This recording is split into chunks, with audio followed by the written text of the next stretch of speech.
Johnny Rana ji, Meerut से। राधा वल्लभ श्री। राधा वल्लभ श्री हरिवंश। महाराज जी, आपके चरणों में कोटि कोटि प्रणाम। महाराज जी, श्री जी की कृपा और आपके आशीर्वाद से पूरा जीवन बदल गया। महाराज जी, पहले जीवन बहुत बिगाड़ लिया था, शराब का नशा बहुत करने लगा था, जिसके कारण पूरा परिवार बहुत दुखी रहता था। मुझे भी बहुत दुख होता था कि मैं ऐसा क्यों कर रहा हूँ।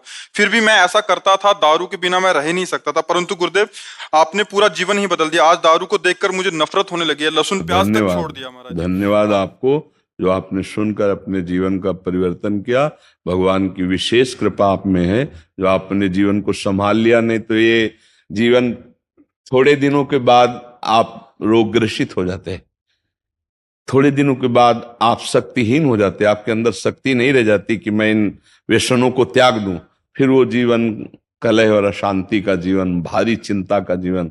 इसलिए धन्यवाद है कि आपने अपने जीवन को संभाला, आप कंठी बांध लिए, आप भगवान के निज जनों की गणना में आने लगे। बहुत बढ़िया बात है, आप आगे बढ़िए। और जितना आध्यात्मिक सहयोग है, हम आपको सच्ची कहते हैं, यहाँ ऐसे आशीर्वाद नहीं दिया जाता, लेकिन यहाँ बिना आशीर्वाद के जाओगे नहीं, ये भी बात समझ लेना। ये यहाँ की एक महिमा तुम्हें हम आंतरिक बता रहे हैं, हमारी महारानी जी की, लाडली जी की। तेरे दरबार की आली निराली शान ये देखी, सखावत खुद तेरी गलियों में चक्कर काटते देखा। फैलाया हाथ जिसने तेरे दरबार में आकर, तुझे देते नहीं देखा मगर झोली भरी देखी। हमारी श्री जी की करुणा ऐसी बरसती। ये नहीं कि यहाँ कुछ जंतुर, कोई प्रसाद, कुछ भी नहीं मिलता। यहाँ प्रगट में कुछ आपको क्या मिला? प्रगट में कुछ नहीं मिला, लेकिन आप जाइए और आपको वो चीज मिलेगी जो कहीं नहीं मिलेगी। केवल श्री जी के चरणों की कृपा से आपका परिवर्तन होगा, आपको एक आध्यात्मिक उन्नति मिलेगी, आपको एक आनंद मिलेगा, एक दिव्यता मिलेगी। वो श्री जी की कृपा से मिल रही। सबका परिवर्तन होगा। अगर सुनोगे, ध्यान से चलोगे, तो आपको शब्दों से ही शक्ति मिल जाएगी, शब्दों से ही आशीर्वाद मिल जाएगा। क्योंकि केवल उद्देश्य एक ही है कि जब तक इसमें श्वास रहे तब तक परिवर्तन हो, सबका मंगल हो, सब स्वस्थ रहे। अगर अभी उद्देश्य बदल जाए, अभी एक भी शब्द का प्रभाव नहीं पड़ेगा। ये भी बात जान लो। ये जो प्रभाव पड़ता है ना, इसका उद्देश्य, केवल उद्देश्य से प्रभाव पड़ रहा है। जीवन का जो तप है, जो भजन है, जो साधन है, जो गुरु कृपा है, उसका उद्देश्य बन गया हमारे देश का, हमारे विश्व का मंगल हो, सब जन का परिवर्तन हो। तो वही शब्द जाता है और परिवर्तन कर देता है। और आपको धन्यवाद कि आप उस शब्द को सुनकर उसका आचरण में उतारे। आप गंदे आचरणों को त्यागा, हमारा सहयोग दिया, तो हमारी बात सत्य हुई, हमारा उपदेश देना धन्य हुआ, तो हमारा जीवन धन्य हुआ और आपका भी जीवन धन्य हुआ। आप खूब मस्ती से चलिए। कभी सोचा नहीं था गुरु जी ऐसा भी जीवन आएगा।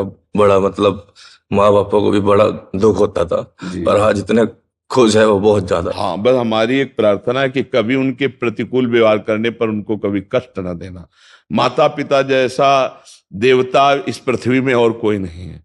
जिसने अपने माता पिता को पूज लिया, उसको सुख पहुंचा दिया, वो जिंदगी में कभी दुखी नहीं रहेगा और भगवान की कृपा रहे। हमें लगता है वयोवृद्ध माता पिता को भगवान की तरह पूजा करनी चाहिए।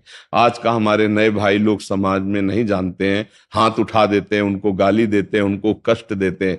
भगवान बचावे, वो बहुत बड़ी बुरी, ये राक्षसी बुद्धि। माने मात पिता ने देवा, साधुन ते करवावे सेवा, जिनके ये आचरण भवानी ते निश्चर सम जानो। वो राक्षसी बुद्धि बढ़ रही। इसलिए अध्यात्म की बहुत जरूरत हमारे समाज को है, क्योंकि इस राक्षसी बुद्धि का निदान अध्यात्म से होता है। जैसे आप शराब पी रहे थे, उस समय आपकी माँ आपको कड़ुआ बोल दे, तो हो सकता है आप हाथ उठा दो, क्योंकि आपका दिमाग राक्षसी भाव से युक्त है। फिर भले आप रो, पैर पकड़ो बाद में, लेकिन उस समय आप गलत व्यवहार कर सकते हैं, आप मार सकते हैं, आप गाली दे सकते थे। तो भगवान ने बचा लिया। और अब खूब माता पिता की सेवा करो, नाम जप करो, और ऐसे मित्रों का ज्यादा संग ना करो जो तुम्हें गलत में फिर डाल दें। देखो, जहां से हाथ टूट जाता है ना, जुड़ तो जाता है, हाँ, पर वहां कमजोर हो जाता है। तो जैसे ये व्यसन बना रहा, पीछे रहा, वही कह रहे हैं, आगे डर लगता है कि फिर ना चले। हाँ, वही हम आपको कह रहे हैं कि जैसे हाथ टूट जाता है, जुड़ जाता है, तो वह कमजोरी बनी रहती। तो अगर ऐसे मित्र मिलेंगे ना, ये कहाँ यार तुम बाबा जी हो कि अभी बोलते हैं ऐसे ही कि अब क्या इतना बड़ा भगत बन गया, 5वें दिन वहां वृंदावन जाता है। हाँ, ऐसे लोगों से ज्यादा, क्योंकि फिर उनका रंग न चढ़ जाए। नहीं तो कभी ऐसे तुम विक्षिप्त हुए, गएंगे, मान लो किसी काम से, अब संसार का खेल है, कभी तुम डिस्टर्ब हुए और मिले कैसे, फिर वही पहुंच जाओगे। इसलिए कभी ऐसी बात ना सुनना ना, हाँ अपने अब तो बुद्धि ऐसी होगी जी, दिल और दिमाग हृदय सब यही रहता है जी, बस पूरा 24 घंटे राधा बहुत राधा राधा कृपा है, राधा। बहुत कृपा है। और जीवन का लाभ यही है कि दिल दिमाग ठीक हो जाए, प्रभु की तरफ लग जाए। सुनो उमा ते लोग अभागी, जो हरि तज होए विषय अनुरागी। हाँ, उमा वो अभागी लोग हैं जो भगवान का नाम जब नहीं, सतमार्ग नहीं, गंदे आचरणों में जीवन व्यतीत। 100-200 की तो पी जाते होगे, ज्यादा की 1000-1500 रुपये। 1000-1500 की शराब पी जाते थे। हाँ, ऐसे ही जब पीते ज्यादा पीते थे तो 3-4 होते थे तो ऐसे ही हुए। अब 1000-1500 जो कि रोज फल और अंगूर लेके घर जाओ तो सब स्वस्थ हो जाएंगे, बढ़िया खाएगी पिएगी। 1000-1500 कैसे व्यर्थ जाते थे। अब कभी गंदी बात नहीं। अब ऐसे लोगों का संग, इनको देखना चाहिए कि ये माया के पार्षद हमारे दुश्मन है, जो हमारे सतमार्ग को गिराने वाले। उनसे बाहरी दुश्मनी ना करे, अंदर से देखे कि ये मित्र नहीं है, ये हमारे शत्रु हैं। जो हमें गिरा दें, जो गलत आचरणों में गिरा दें, वो मित्र थोड़ी होता है, वो शत्रु होता है। मित्र का बाना बनाकर वो शत्रु आता है। तो इसलिए हमको ऐसे मित्रों से बचना चाहिए जो हमें पुनः गंदे मार्ग में लगा दें, है नहीं। आप देखो, समझदार हो, हाँ चूक मत करना। अभी भगवत कृपा, अगर चूक कर दी, अब फिसल गए तो अब दोबारा संभलना मुश्किल हो जाएगी। ये भी बात समझो, एक बार कृपा हो गई, निकल गए, अब उस दलदल में मत जाना, नहीं तो धंसते चले जाओगे। हाँ बिल्कुल, अच्छे से।